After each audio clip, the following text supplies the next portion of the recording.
I'm going to help you elevate your home decor with seasonal floral arrangements, but not just any kind of arrangement, and certainly not with just any kind of flower. Come on over. Making guests feel welcome, one home at a time. Let's start with tulips. Why? Because tulips are so delicate and so beautiful. But if you think you're just gonna bring them home and boop, put them in a vase, don't do that. Here's why. The leaves around a tulip, although very beautiful, are not really good for your vase life. In fact, you can see that some of these leaves are just not very good. So what you want to do is remove as much of the lower leaf as possible. And if the leaf is good on the upper part, leave it. If not, then we're gonna need to remove it. So most of these, the lower leaves look bad. Now look at this little guy. He's in there, but he's gonna come out because, first tip, tulips continue to grow after you cut them. Yes, even in your vase, they will continue to grow. It's unbelievable. So that little guy will come out, that little bloom will come out, and you can see as I'm stripping away all of these leaves, you can see really how delicate this stem is. What you want to do is kind of put together how you want it to look in the vase. So let's say that you want this guy to be a little lower. Get it all together in your hand, because depending on your vase, you're not going to get much of a chance to arrange them without damaging the blooms later. So I'm kind of keeping them the same height, a little variation, and this guy who's all tucked in, I'm going to put on the outside. Now, you can see I have different vases around here. We're going to use this one, which is a little bit of a wide mouth. And so I'm going to bring this to the edge of the bar and I'm going to see where do I want the top of my tulips to hit. And then I'm going to go in right there and I'm going to cut right at the edge where I figured it was going to be, right at the first knuckle really of the tulips. I'm going to cut all those stems off and then we're just going to check it out. It may not work the first time, but we're going to find out. Okay, that looks good. These will get droopier as they fill out. If you have a colored jar like this, it's perfect for this kind of arrangement because it hides the stems. And they're not hideous stems, they're just not gorgeous stems. If it bothers you to see the stems, you can always take a ribbon and tie it around and distract from the stems with the ribbon. But I'm gonna leave this as is for now because I wanna show you something kind of cool you can do in a wide-mouthed, it could be square, but it could also be round vase. I'm gonna take the best tulip in here, which looks like it's this one. And I'm gonna take off another leaf, and then I'm going to arrange this inside this vase, like this. I'm gonna put it down in the vase. So can you see the flower peeking through right there? Now I'm gonna take some of this greenery. This is stunning. It looks like boxwood to me. And I'm gonna cut some of it off and I'm gonna put it in this jar as kind of another accent. And you can do what you want with them. They're gonna end up doing what they want once the water hits them, but I wanna have enough in there. You could use sticks, you could use anything that could take a lot of rain, which this looks like it would. Maybe just 3. Let's see how this looks. Okay, I like it. And I'm gonna turn this just a bit to the side. And then I'm going to add water. I want you to see what happens here. We get kind of it's almost like a little bit of a optical floral illusion. Now, your tulip is not gonna wanna sit in this water forever. This is not a long-term arrangement like a vase would be. You might want to mess with it a little bit. And if you're feeling particularly fancy or romantic, you could float a candle in here. How fun is that? So this is perfectly fine. This is party ready. You guys ready to party? Now, spring flowers always lead toward the pastel colors. So we have kind of this beautiful mix of a creamy white and a wonderful lavender. We've got the boldness of the purple, some yellow, some pink, and the daffodil. Now, here in the Mid-South, the daffodil is the first flower to really show off. There are some lower lying flowers that come out, some crocus, but this is what everyone looks for, and I adore this yellow. Now, side note here, I bought these yesterday, and each one of these were completely closed. In fact, I'm looking for one. It was more like this. And I read, if you put this bunch in water in kind of a warmer area, they will open up. And this is what I came out to see this morning. I mean, they are just glorious. And here's a little guy, not yet open, but they will open. They will not let you down. That's the beautiful thing about a daffodil. Now, the same idea goes on with the daffodil in that you need to take a look at them. They're not going to have any leaves. That's not going to happen. But you want to go through, find your tallest, your best ones for the middle, and kind of arrange them like you want them in the vase. So I can make taller ones if I want to, or I can just let them do their own thing, which these are kind of doing. I am going to put on the outside the ones that are not quite open yet, so they have much more room. These blossoms will lean towards the light, both the tulips and the daffodils. They will lean towards the light, so if you have them in a window, just know that's where they're going to lean towards. Must move toward the light. Now I'm going to use this vase. It's a little taller. It's got a bit of a wide mouth though, so I'm going to cut this down, but I don't want to cut off a lot. I do want them to kind of sit up, so I'm going to start out. Now, here's the beauty of cutting. You can start out smaller. You can't go back and put the stem back. So I'm going to just see what I can get away with here by cutting them this height, stick them down into the water, and let them fall out. Now, if you can see the daffodil stems in the glass, you may want to twist them before you put them in, and they will spin for you a little bit. Okay, don't hate this, don't love this. So what I might do is I could go in with a little bit of string and keep them together a bit more. I could also go in with a little bit of ribbon. So what would happen if I took a little bit of this green ribbon and I tied it around up here, and this is a tall vase, so it actually helps me keep them together. Now I can tell right now this one's a little off, but you know, I have to tell myself this all the time. It doesn't have to be perfect. The daffodil is the focus here, not the ribbon, but can we just enjoy that little bit of ribbon? Now you can see it kind of wants to lean. I could try it in this vase. It'll be crowded. It might be too crowded actually now that I'm looking at it. Yeah, I could reduce the amount of daffodils. I could just be happy with the way it is. I could loosen this up a bit. Either way, this is just lovely. And who could look at a daffodil and not be thrilled? Well, I'm not thrilled. Now, something I almost never see in the cut flower area is hyacinth.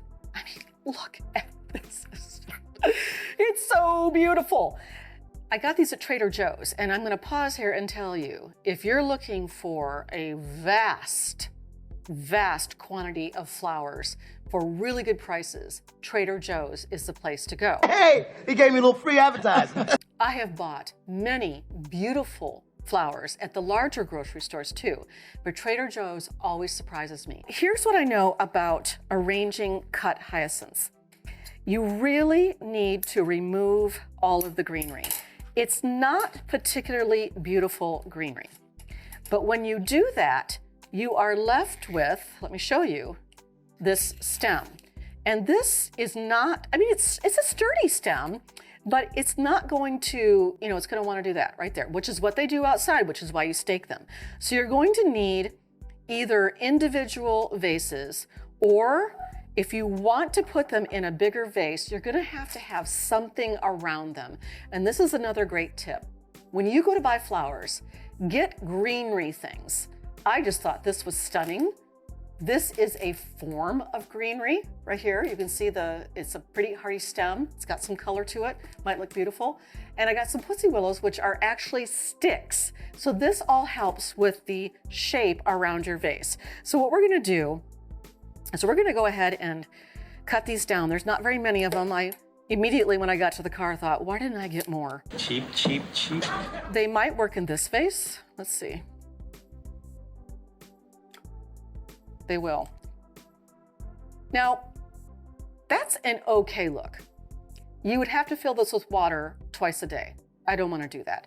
So I'm going to go back to this vase and I'm going to see what I can add to this. Now, could I add tulips or daffodils? Yes, I could, because mixing these spring colors works. All of these go together. We go together like ram-a-lam-a-lam-a, But I'm going to try something else. I'm going to try creating a base with this filler and this beautiful flower that's called limonium. It probably has a better name, a less fancy name, a less Latin name. I don't know what it is, so we're going to call what's on the bag. What a stupid name. The first thing I need to do is figure out my heights. So I have the height of my center plant, this unbelievable hyacinth, which I want all facing out so the blooms can really shine. Then I want to come in with my filler. So the filler is going to be, I want it to be down lower. You might change your mind. You might want the filler to be in the middle, poking out of the top of it. I don't want that. I want the hyacinth to be the number one bloom. So I'm taking as much of this as I can, and then I'm going to cut it to the same height of the hyacinth. Now, isn't that glorious? I'm going to leave that here, and I'm going to bring in some of this beautiful greenery. This is going to form the outside. And so once again, I'm going to have to cut it where I think I want it, which is pretty low. I'm going to bring it to the edge of the bar, and I'm going to look down here, and this is very low. I'm going to get quite a bit off of here, actually. I could probably use both ends. Yes, I can. Jimmy's going to love it later when he comes walking in the kitchen and what's all over the floor? It's floral shrapnel, and it's totally worth it. Okay, too high still, so I need to cut it down again. And this is what it ends up going like.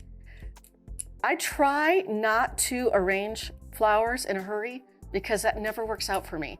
I try to just keep working steadily to get the height, the look that I want. My word, this stuff is just, there we go. Okay, what happens if I grab my bouquet and I start placing, now I like this, and I can tell just by the little bit of the greenery that's in there, it's going to work. So let's keep working. Keep waking, rabbit. So here we have it, a multi-layered bouquet featuring the gorgeous hyacinth. Now, here's what's interesting about this bouquet. I didn't even buy all this stuff together. I got some from one store, some from another, and when I saw the hyacinth, I kind of went through, what do I have? And I thought, this will work. Now, I might come in, you can see me doing it right now, and tweak a little bit here and there if something's in the way or I want it to be a little lower, but pretty much in a few minutes, I have created a very lush spring bouquet by layering the featured flower and fillers. I absolutely love this bouquet. I think I might just put it beside my bed. So many beautiful flowers! If you'd like to learn more about flower arranging, might I suggest you visit our sponsor, Skillshare. There are all kinds of classes on flower arranging and flower care because Skillshare is the largest online learning community for creatives. Their classes are led by industry experts from marketing, design, freelance, productivity, and more. Skillshare can help you take your side hustles, career skills, hobbies, or passions to the next level. So if you want to improve your skill sets, I have a great opportunity for you. The first 500 people to use my link in the description will receive a 1-month free trial of Skillshare. Get started today. Now, one of the friendliest and most affordable flower you can collect is the Alstroemeria.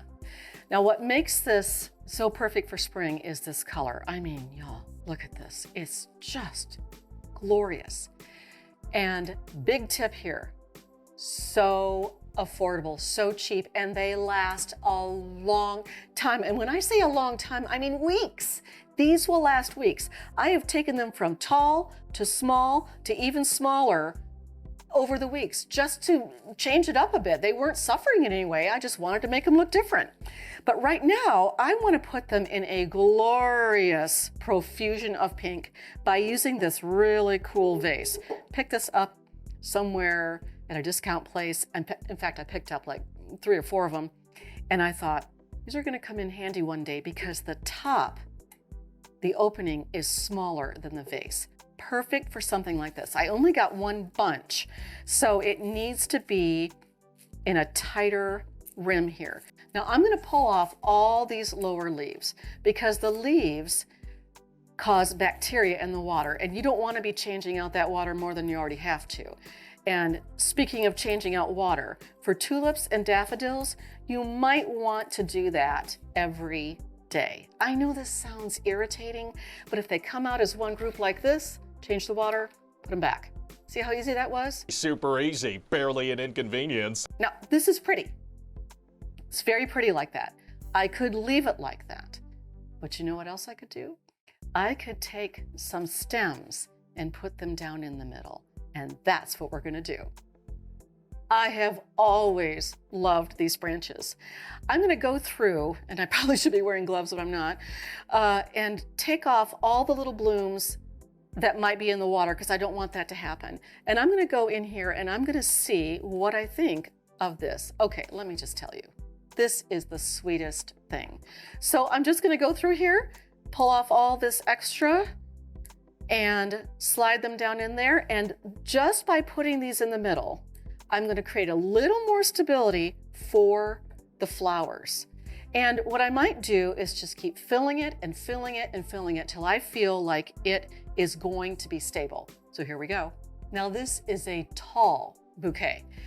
This is not what you'd want in your centerpiece while dining. At least Jimmy wouldn't. I would put it on my table for spring because these branches are just so soft and beautiful and exactly screaming spring to me.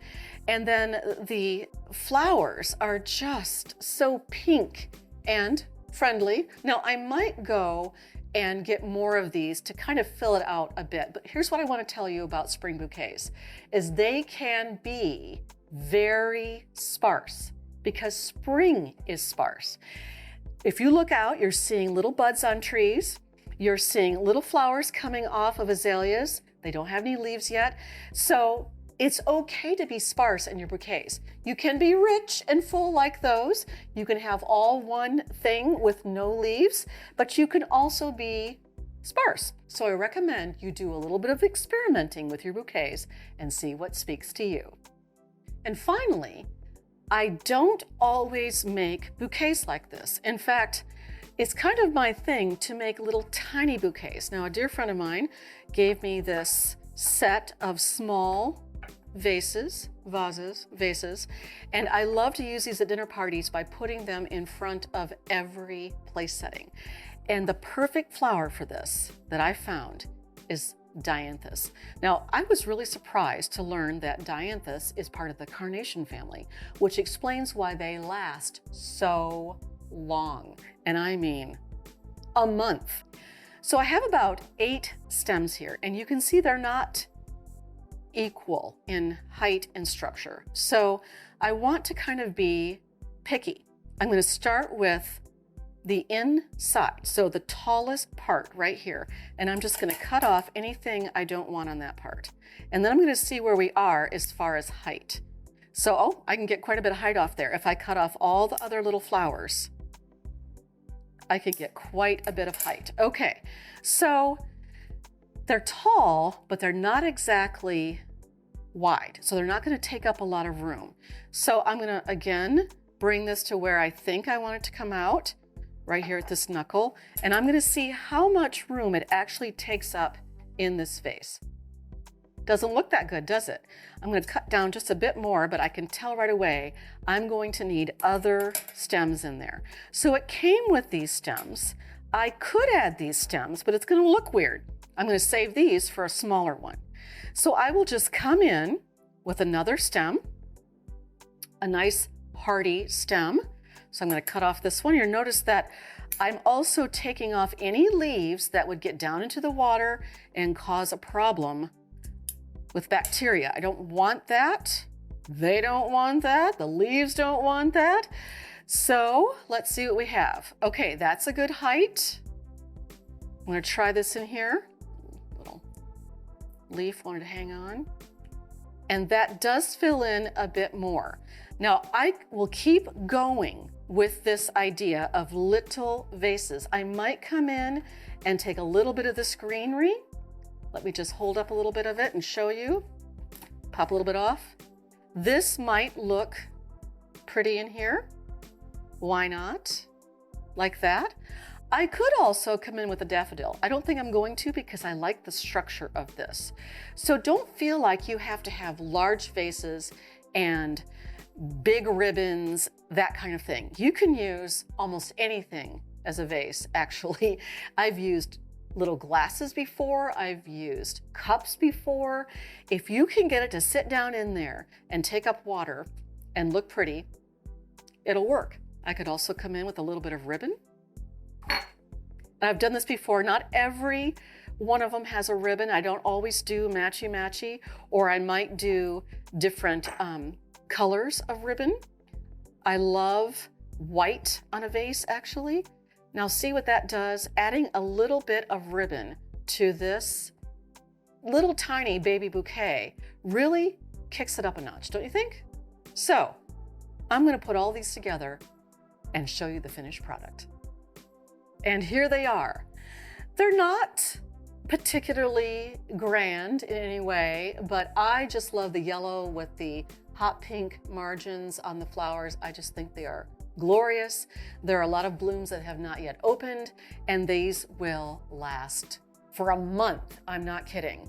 And I may fuss with them and put them in other little vases. I don't know. But I just love how simple these are. And that's what we really want in our home floral arranging. We want simple. We're not florists, right? I'm not. You're not, probably. And so let's make it beautiful and simple and memorable for when you have company. Now, one more thing. You will often get these little packets of, it's a bloom boost or flower boost. I do use these pretty much in all of my arrangements. So that's your bonus tip. Now, look at all these bouquets. This will elevate any table, any side table, any guest bath that you have. One little bouquet, arrangements on your table. Because at the Come On Over house, we have a lot of company and they always marvel at our floral bouquets. Seasonal arrangements like these are a great way to help your guests feel welcome. Come on over. Now go make someone feel special today.